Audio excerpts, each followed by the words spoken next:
Today I'm going to tell you a story that will shock you. Robert, a 60-year-old American, lost $30,000 in a single night in Rio de Janeiro. He thought he had found the love of his life, but in reality, he was being set up to fall for the cruelest scam ever. I'll tell you every detail of this terrible story and how you can protect yourself so you never go through the same thing. Robert was a man who believed in the best in people. A retired Chicago businessman, he had just gone through a painful divorce after 25 years of marriage.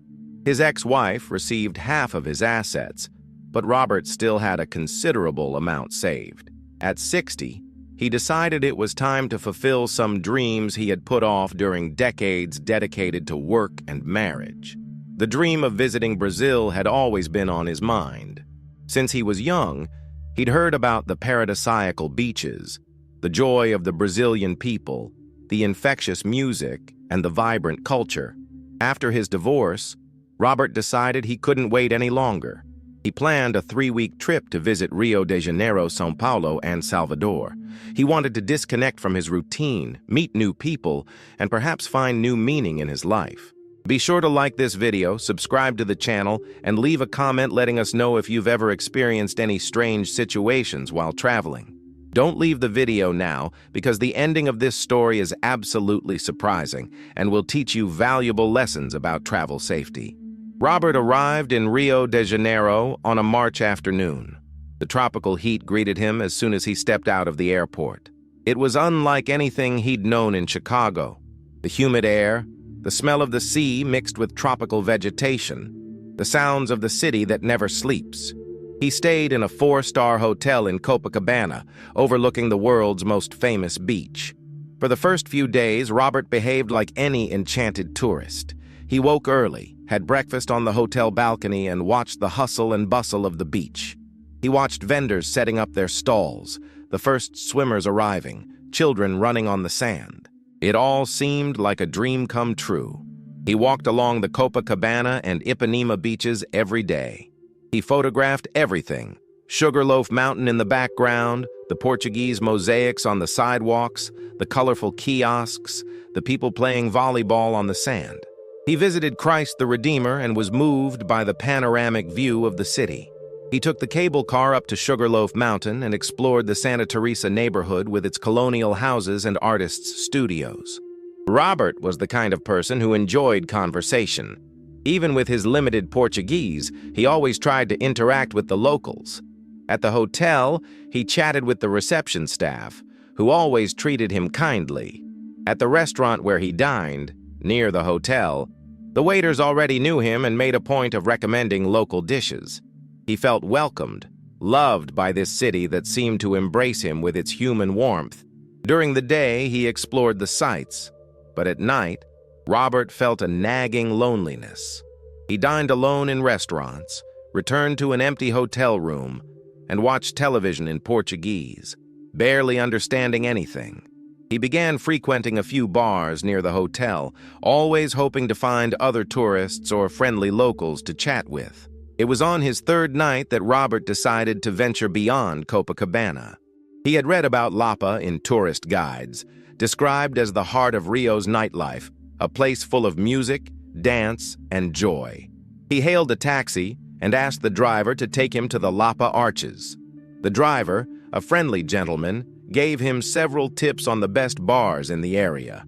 Lapa at night was a spectacle in itself. The streets teemed with life. Music blared from every corner. Young people danced on the sidewalks. Street vendors offered cold drinks, and couples flirted beneath the famous arches. Robert felt energized by the infectious atmosphere.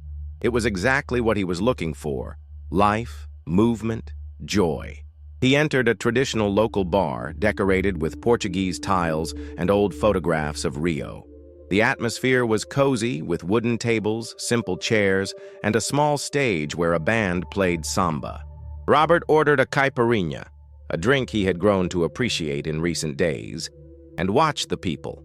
That's when she appeared. Anna approached the bar where Robert was leaning and ordered a drink. She was a stunning woman, about 32 years old, with curly hair, tanned skin, and a captivating smile. She wore an elegant white blouse and jeans that accentuated her figure. There was something about her that caught your attention. The confident way she moved, the polite manner in which she treated the bartender, the fluent English she spoke. Robert couldn't help but stare. Anna noticed and smiled, a genuine, warm smile that made him feel immediately at ease. She approached and naturally struck up a conversation in English. "You're American, aren't you? I can tell by your accent.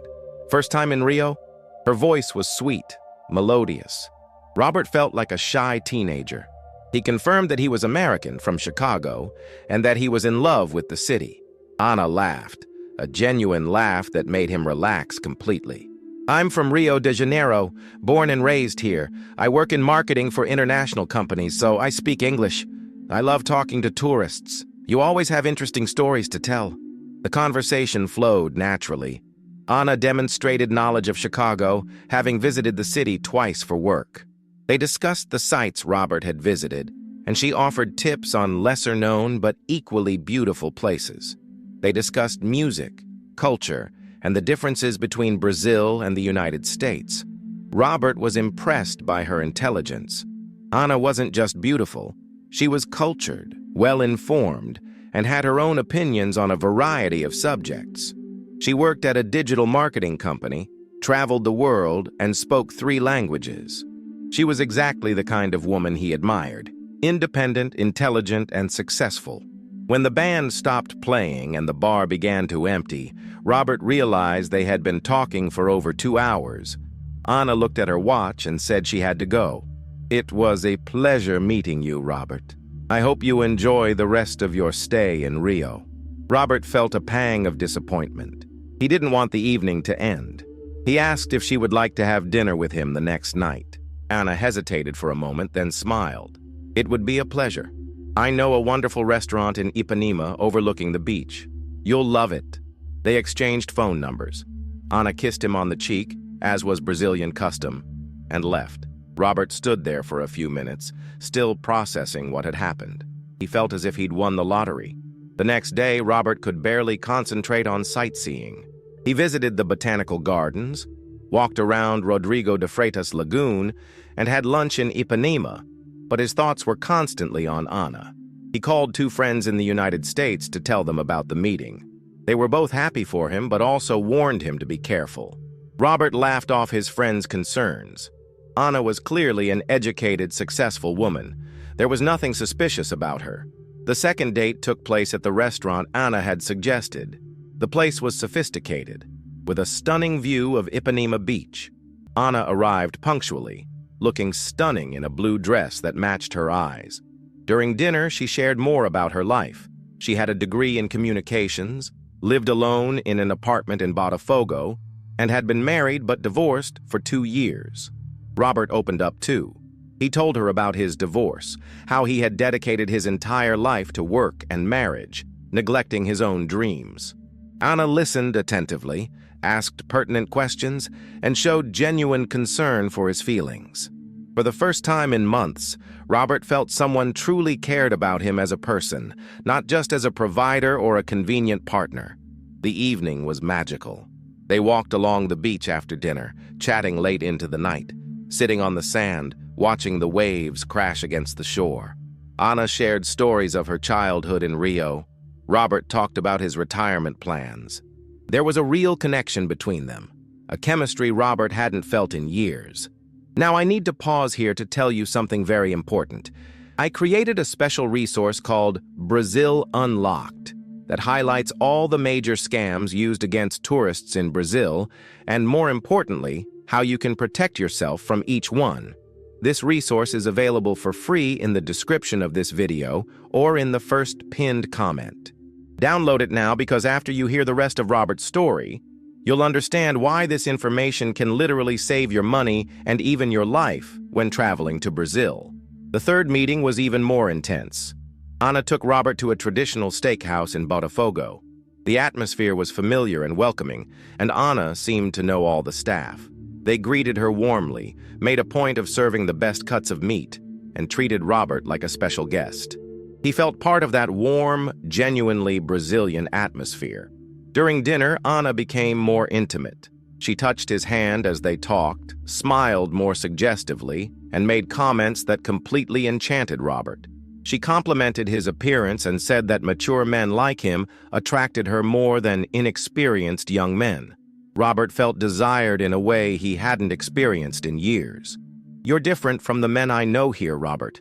More mature, more interesting. You have stories to tell, life experience. That's very attractive in a man." Anna's words touched Robert's wounded heart. During his marriage, especially in the final years, he felt invisible, unwanted. His ex-wife rarely showed interest in him. Their conversations were always about practical matters, never about dreams or feelings. Anna was the complete opposite: interested, affectionate, passionate. After dinner, they walked along Botafogo Beach. The night was perfect, with a gentle breeze coming in off the sea. Anna moved closer to Robert, linking her arm through his and resting her head on his shoulder as they walked. Robert felt as if he were living a dream, a romance from a movie. They stopped at a beach kiosk for a beer. Anna explained that she had recently ended a long-term relationship and was wary of getting involved with anyone again. But Robert was special, different. She felt a real connection with him. "I'm afraid of getting hurt again, Robert. My ex-husband cheated on me, lied to me for years. I've developed a fear of trusting people. But with you, it's different. I feel like I can trust." Robert was touched by Anna's vulnerability. He held her hand and promised he would never hurt her, that he was a man of his word. Anna smiled, tears in her eyes, and said she believed him. When they said goodbye that night, Anna gave Robert a lingering kiss on the cheek, right next to his lips. A kiss that promised much more intimacy in the near future. Robert floated back to the hotel, feeling completely smitten. On their fourth date, Anna suggested something different. Instead of going out to dinner, how about meeting at Robert's apartment for a more intimate, private conversation? She would prepare some Brazilian snacks, bring wine, and they could chat without the distractions and noise of restaurants. Robert was thrilled with the suggestion. Anna was finally ready to take a more intimate step in their relationship. They spent the afternoon exchanging messages, planning the perfect evening. Anna said she would arrive at 8 p.m. and asked Robert to buy some specific ingredients for her to prepare a culinary surprise. Robert spent the day in a state of blissful anticipation. He bought flowers, tidied up his hotel room, took a long shower, and picked out his best casual outfit. By 7:30 a.m., and he was ready, pacing nervously around the room, constantly checking his watch. Anna arrived promptly at 8 a.m., looking as beautiful as ever, carrying a bag of ingredients and a bottle of Brazilian wine. She wore a simple but elegant white dress, flat sandals, and her hair loose. She was more natural, more relaxed than in their previous encounters. Robert interpreted this as a sign that she was feeling comfortable with him, ready to be herself. "I brought everything to prepare a special caipirinha, my grandmother's recipe. You'll love it." Anna kissed Robert on the cheek and entered the apartment naturally. She admired the view from the balcony and complimented his good taste in choosing the hotel. She began preparing snacks in the apartment's small open-plan kitchen, humming a Brazilian song. Robert offered to help, but she insisted she wanted to surprise him. "Relax. Take a shower if you want. When you get out, everything will be ready. We'll have a perfect night, I promise." Robert, confident and in love, followed her suggestion. He took a relaxing bath, put on some comfortable clothes, and emerged from the bathroom to find Anna on the balcony. A small table set with colorful snacks and 2 caipirinhas that looked like works of art. "Come here, my love. Your special caipirinha is ready." Anna calling him my love made Robert's heart race. It was the first time she'd used such an endearing term. He took the drink Anna offered. They toasted their future together, and Robert took a generous sip of the caipirinha. The flavor was different, sweeter than the others she'd had, with a hint of bitterness at the end that Anna explained was due to a special fruit she'd added. Robert praised the unique flavor and continued drinking as they talked about plans for the coming days. It wasn't long before Robert began to feel strangely drowsy. Initially, he attributed it to relaxation, the wine, and the romantic atmosphere. But the drowsiness quickly increased, along with a feeling of mental confusion. His words began to slur, his vision slightly blurry. Anna noticed and showed concern. "Are you okay, Robert? You look tired. How about you lie down for a bit? I'll take care of you." Robert tried to protest, to say he was fine, but his words came out garbled. Anna helped him to the bed and said she would stay there and care for him until he felt better. Those were the last words he heard before he was plunged into a deep, inescapable darkness. 18 hours. That's how long Robert was unconscious. 18 hours that completely changed his life and his perception of trust, of people, of the world around him. When he finally opened his eyes, the bright afternoon sun was streaming through the apartment window. Robert felt a splitting headache, as if someone were hammering inside his skull. His mouth was dry, pasty, and had a terrible bitter taste. His entire body ached, as if he'd been hit by a truck. It took him a few minutes to focus his vision and remember where he was. The hotel apartment, the night with Anna, the caipirinha. Everything came back to him like a painful avalanche. He tried to get up and nearly fell. His legs were wobbly, his balance completely compromised. He held on to the furniture and managed to make it to the bathroom. In the mirror, he saw an unrecognizable man. Red eyes, a swollen face, the expression of someone who had been through a trauma. It was then that reality began to set in. Anna was no longer there. Her shoes, which she had left organized in the entryway, were gone. Her purse, which had been left on the armchair, was gone. A deafening silence filled the apartment. Robert staggered back to his room and began searching for his belongings. His wallet, which he always kept on the nightstand, was missing. He frantically opened the drawers. Nothing. He ran to the cabinet where he kept his documents and cash. Empty. Panic gripped him. With trembling hands, he searched for his cell phone. He found it thrown under the bed, its battery nearly dead. When he managed to turn it on, he saw dozens of notifications from his bank. Transfers, purchases, withdrawals. All made during the hours he was unconscious.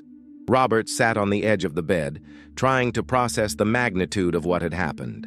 Anna wasn't the wonderful woman he thought she was. She was a professional criminal who had planned every moment, every gesture, every word of the last 4 days to lead him to this very situation. He immediately called his bank in the United States. The operator confirmed his worst fears. Around $30,000 had been transferred from his account overnight. Several smaller transfers to different accounts, likely to make tracking more difficult. Online purchases, ATM withdrawals, even Pix, a Brazilian payment system Robert hadn't even known existed. The bank immediately blocked his cards, but the damage was already done. The attendant explained that a dispute process would be necessary, but that transactions made with the physical card and PIN were more difficult to reverse. Had Robert provided the PIN information? Had Anna somehow discovered it? How was this possible? The answer came when she found his phone. Anna had accessed his banking app during her unconscious hours. Robert always saved his password on his phone for convenience, something that now proved to be a fatal mistake. She had access to all his accounts, all his cards, all his financial information, like this video if you've been following this terrifying story. Let us know in the comments if you've ever experienced any security issues or been scammed here in Brazil. Your experiences can help other travelers protect themselves. Robert tried calling Anna. The number she'd given him was out of service. He sent messages that weren't delivered. It was as if Anna had never existed. All traces of her had completely disappeared. Desperate, Robert went down to the hotel reception. The staff member on duty, a friendly young man who always greeted him, immediately noticed something was wrong. Robert was pale, trembling, clearly shaken. "Mr. Robert, are you okay? Do you need anything?" Robert tried to explain the situation, but his words came out garbled. The clerk called the hotel manager, a more experienced man who spoke fluent English. Robert told the whole story, from his encounter with Anna to his traumatic awakening. The manager listened attentively, and when Robert finished, he shook his head with an expression of sadness and understanding. "Mr. Robert, unfortunately, you were the victim of what we call the Night Cinderela scam. It's a common crime against tourists, especially men traveling alone. The woman approaches, gains trust over a few days, and then administers a drug that leaves the victim unconscious for several hours. Robert felt like he'd been punched in the gut, a blow, a common crime. He hadn't been special to Anna. He hadn't found love. He was just another victim in a long line of naive tourists. The hotel manager accompanied Robert to the nearest police station. The journey there was torture. Robert saw the city he had loved through new eyes. Every person on the street was a potential criminal. Every smile a potential trap. The joy and enchantment of the early days had been replaced by paranoia and fear. At the police station, Robert was met by an experienced officer who spoke basic English. The officer explained that cases like this were unfortunately common in Rio de Janeiro, especially in tourist areas. Specialized criminals targeted specific victims, older men, traveling alone, and clearly wealthy. These people are professionals, sir. They study their victims for days, create convincing characters, know exactly how to gain trust. It wasn't your fault for believing her. But Robert couldn't stop blaming himself. How had he been so naive? How had he missed the signs? He spent the entire night rethinking every moment with Anna, every gesture, every word, searching for clues he'd overlooked. The process of filing the complaint was long and humiliating. Robert had to recount every detail of his encounters with Anna, admit he had been drugged, and explain how she had gained access to his banking information. Every word that came out of his mouth confirmed his own naivete. The police chief was honest about the chances of recovering the money or finding Anna. Virtually zero. Criminals like her were experienced, used false identities, and had sophisticated schemes to launder stolen money. The most they could do was include the case in the statistics and hope that Anna would make a mistake in future scams. Robert spent the next 2 days in a state of profound shock. He couldn't leave the hotel, didn't want to see anyone, and didn't feel like eating. He called his children in the United States to tell them what had happened. Their reaction was a mixture of concern, anger, and, he sensed, a hint of judgment. "Dad, how could you be so naive? Let a stranger into your room? Give her access to your cell phone?" The children's words, though coming from a place of concern, stung deeply. Robert was already blaming himself enough. He didn't need any more judgment. He felt like an idiot, a foolish old man who had been easily manipulated by a seasoned criminal. Here I need to emphasize the importance of the Brazil Unlocked material I mentioned earlier. If you haven't downloaded it yet, do so now through the link in the description or in the pinned comment. Robert could have avoided this traumatic situation if he had known about the most common scams used against tourists in Brazil. Don't let this happen to you or someone you love. The American consulate in Rio was Robert's next destination. He needed new documents, as Anna had taken her passport along with everything else. The process was bureaucratic and time-consuming. Friendly staff, though accustomed to similar situations, treated him with distant professionalism. "Cases like yours are more common than I'd like to admit, sir. We receive at least 2 or 3 similar reports a month. We'll get your new documents ready as soon as possible." Once again, Robert felt like just another number, another statistic on a list of naive tourists who had fallen for elaborate scams. During the 3 days it took to obtain the new documents, Robert remained practically secluded in the hotel. He only left to take care of bureaucratic matters, always accompanied by the hotel manager who had offered to help. The city that had previously seemed welcoming now felt threatening. Every person on the street was a suspect, every smile a potential trap. The worst part wasn't just the loss of money, although $30,000 was a significant sum for Robert. The worst part was the feeling of violation, of having been completely deceived by someone he had placed his complete trust in. Anna had touched his deepest feelings, had made him believe he was special, desired, loved. Robert began to question his own judgment. If he had been so easily fooled by Anna, how could he trust others in the future? How could he ever enter into a relationship again, knowing that anyone could be faking, manipulating, or setting a trap? The nights were the worst. Alone in the hotel room, Robert constantly relived his moments with Anna. He analyzed every gesture, every word, searching for signs he had missed. But the painful truth was that Anna had been perfect in her performance. Every detail had been carefully planned to earn his trust. During one of these sleepless nights, Robert searched the internet for similar scams. What he discovered left him even more shaken.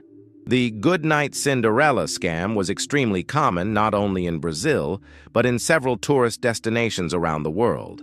There were hundreds of similar stories. Older men traveling alone were approached by attractive women who gained their trust over several days before pulling the scam.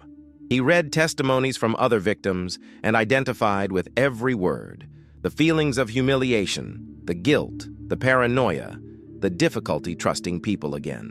Some men reported that the trauma had affected their ability to relate for years after the incident. Robert began mentally preparing to return to the United States. He canceled his plans to visit São Paulo and Salvador. He no longer had the energy or resources to continue the trip.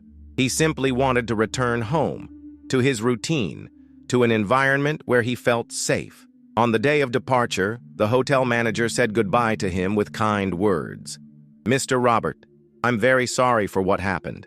Don't let this bad experience destroy your image of Brazil.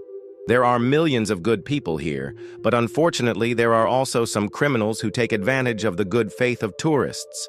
Robert thanked him for his kindness, but deep down he knew his relationship with Brazil had been permanently damaged.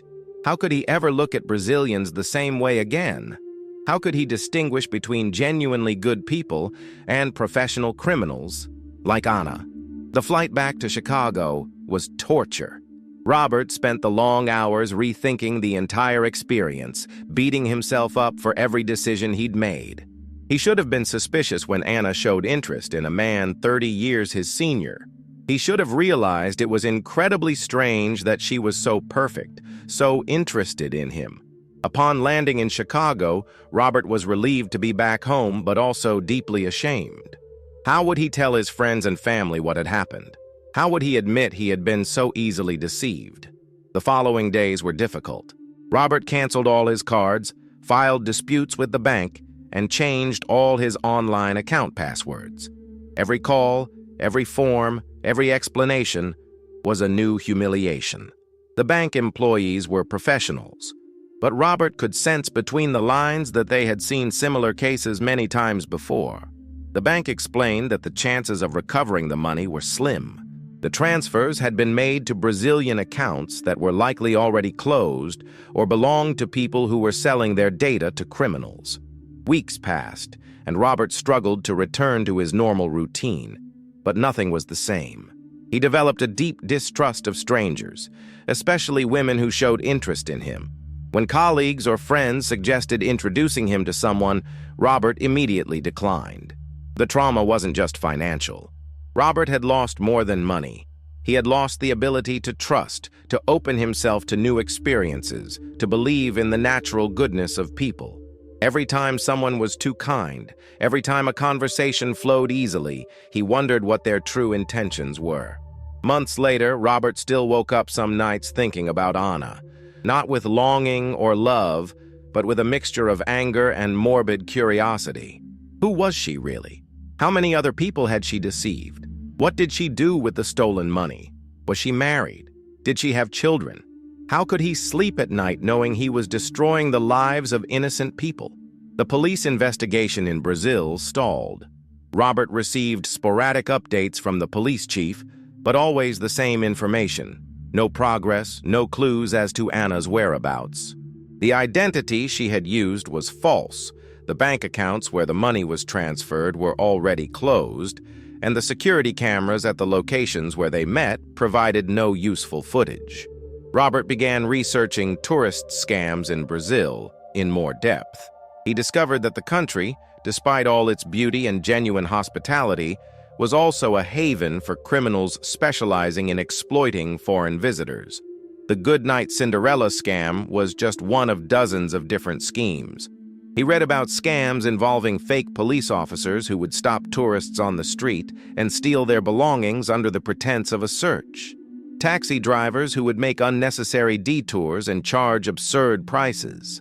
Street vendors who sold counterfeit goods at the price of genuine goods. Scams involving fake hotel employees who offered to safeguard documents and money in non-existent safes. Each story she read increased her outrage and her sense of naivete. As a tourist, he had been a perfect target. An older man, traveling alone, visibly wealthy, emotionally vulnerable after a divorce. Anna had probably identified him as the ideal victim from the very first moment. The emotional recovery was slow and painful. Robert sought help from a trauma psychologist. In the sessions, he explored not only the incident with Anna, but also deeper issues about trust, self-esteem, and relationships. Robert, you were the victim of a sophisticated crime carried out by a professional. It wasn't naivete, it was psychological manipulation. Criminals like Anna study human behavior and know exactly which emotional triggers to press to get what they want. The psychologist's words helped, but they didn't completely eliminate the feelings of guilt and shame. Robert knew rationally that he had been a victim, but emotionally, he still felt responsible for what had happened. 6 months after the incident, Robert was finally able to tell the full story to a few close friends. Their reactions ranged from compassion to outrage, and sadly, some comments suggesting he should have been more careful. These reactions only reinforced his sense of shame. It was then that Robert made an important decision. Instead of keeping his experience a secret, he would begin sharing his story as a way to warn other travelers. If his traumatic experience could save others from the same experience, then something positive would come out of all that pain.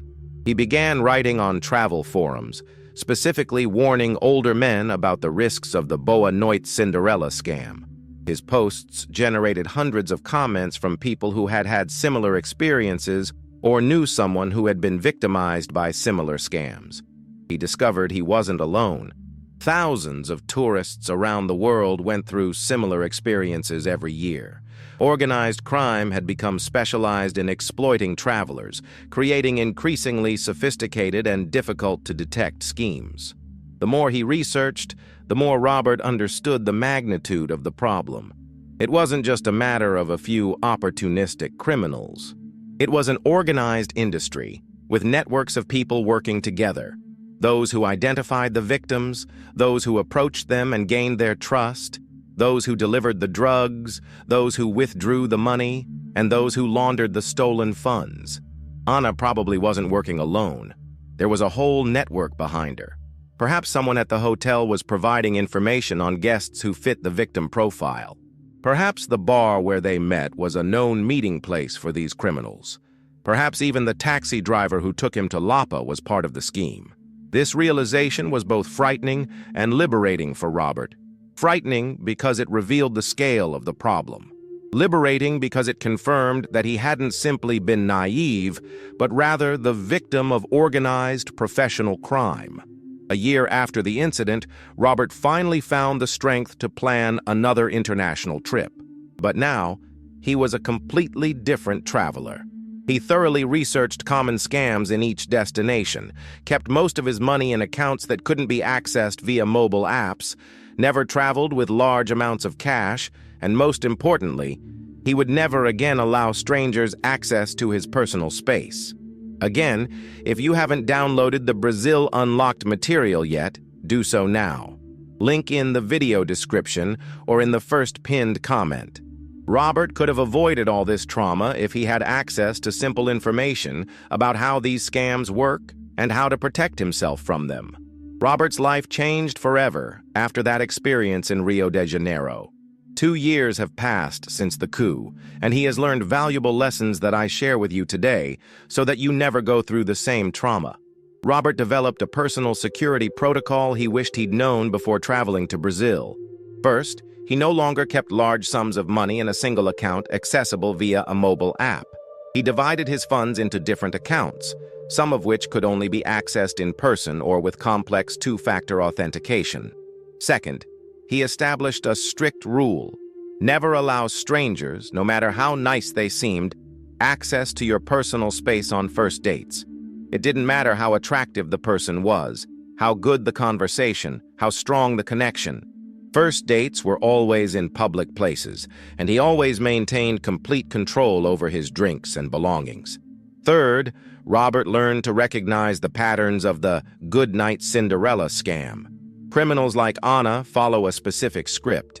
They identify the victim, study their habits, create an attractive persona, gradually gain trust over several encounters, and then create an intimate situation where they can administer the drug. Robert's biggest mistake was failing to realize that Anna had appeared in his life very conveniently. A beautiful, intelligent, successful single woman who spoke perfect English and showed genuine interest in a man 30 years her senior? In retrospect, it was too obvious to be real. Anna knew exactly what Robert needed to hear. A recently divorced man with shaky self-esteem, starved for attention and affection. She provided just that: admiration, interest, affection, a sense of being desired and special. It was pure psychological manipulation, executed by a seasoned professional. Robert also learned about the substances used in these scams. Night Cinderela usually involves benzodiazepines or other sedatives that are colorless, odorless, and easily disguised in sweet or alcoholic beverages. These substances cause profound unconsciousness, and in many cases, partial or complete amnesia of the events. What frightened Robert most was discovering that some victims never wake up. Drugs can cause respiratory depression, especially when mixed with alcohol. Some tourists have died from accidental overdoses during scams like this. Robert was lucky to wake up, even if it was 18 hours later and without $30,000. During his recovery, Robert spoke with other victims through online forums. He discovered that the psychological trauma was often more devastating than the financial loss.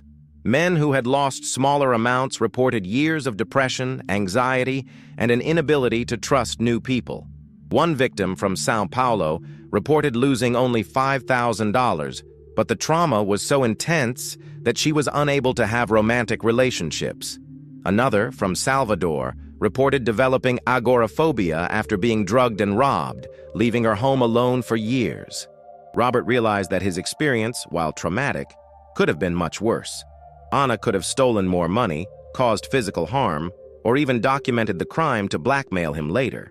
Some scammers photograph or film their victims in compromising situations to extort additional money. Today, Robert considers himself a seasoned and cautious traveler. He's traveled again, but never in the same way. He always keeps a family member or friend informed of his location and activities. He never accepts drinks from strangers, always mixing his own drinks or ordering directly from the bartender. He never invites strangers into his hotel room or rented apartment. Most importantly, Robert learned to listen to his intuition. During his meetings with Anna, there were moments when he sensed small discomforts, small inconsistencies in her stories, small signs that something wasn't quite right. But he ignored these signals because he wanted to believe the fantasy Anna was creating. Today I know that when something seems too good to be true, it probably isn't, Robert told me during our conversation. Anna was exactly what I wanted to find. Beautiful, intelligent, interested in me, available. But people like that don't magically appear in the lives of 60-year-old men in bars in foreign cities. I should have trusted my instincts. Robert also discovered that he could have avoided all the trauma if he had done basic research on common scams in Brazil before traveling. This information is freely available online on U.S. government websites, travel forums, and specialized blogs. 5 minutes of research would have saved me years of trauma and $30,000, he reflects bitterly. Robert's story is neither unique nor rare. Police stations in Rio de Janeiro, São Paulo, and other Brazilian tourist cities receive similar reports weekly. Most victims are men between 45 and 70 years old, traveling alone, recently divorced or widowed, and with visible financial resources. Criminals are increasingly sophisticated. They study potential victims' social media profiles, create convincing personas, and sometimes even rent apartments and cars to support their lies. Some cases involve entire gangs. One person identifies the victim, another makes the initial approach, a third maintains the deception for days or weeks, and a fourth executes the final blow. Anna, the scammer who attacked Robert, had likely studied his social media profile before even approaching him at the bar. She knew he was recently divorced, a retired businessman, and traveling alone. All this information helped her create the perfect persona to gain his trust. The most disturbing thing is that scammers like Anna are often polite, attractive, and intelligent. They don't fit the stereotype of criminals most people imagine. They are professional actors, capable of sustaining a scam for weeks if necessary. Now I'll share with you the main tips Robert wishes he'd known before his trip to Brazil. First, never accept drinks prepared by strangers, even if they're people you've known for several days. If someone offers to prepare a special drink, thank them but politely decline. Second, be wary of people who quickly show romantic interest, especially if you have a significant age difference. Criminals know that older men, especially if they're going through emotionally vulnerable times, are more susceptible to this type of manipulation. Third, never allow strangers to access your electronic devices, not even for a few minutes. Experienced criminals can access bank accounts, copy personal information, and even install spy apps in a matter of seconds. Fourth, always keep most of your money in accounts that aren't accessible via mobile apps. Travel only with what you intend to spend, keeping the rest in accounts that require in-person authentication or more complex security processes. Fifth, always inform someone you trust about your plans and activities. Robert hadn't told anyone about Anna.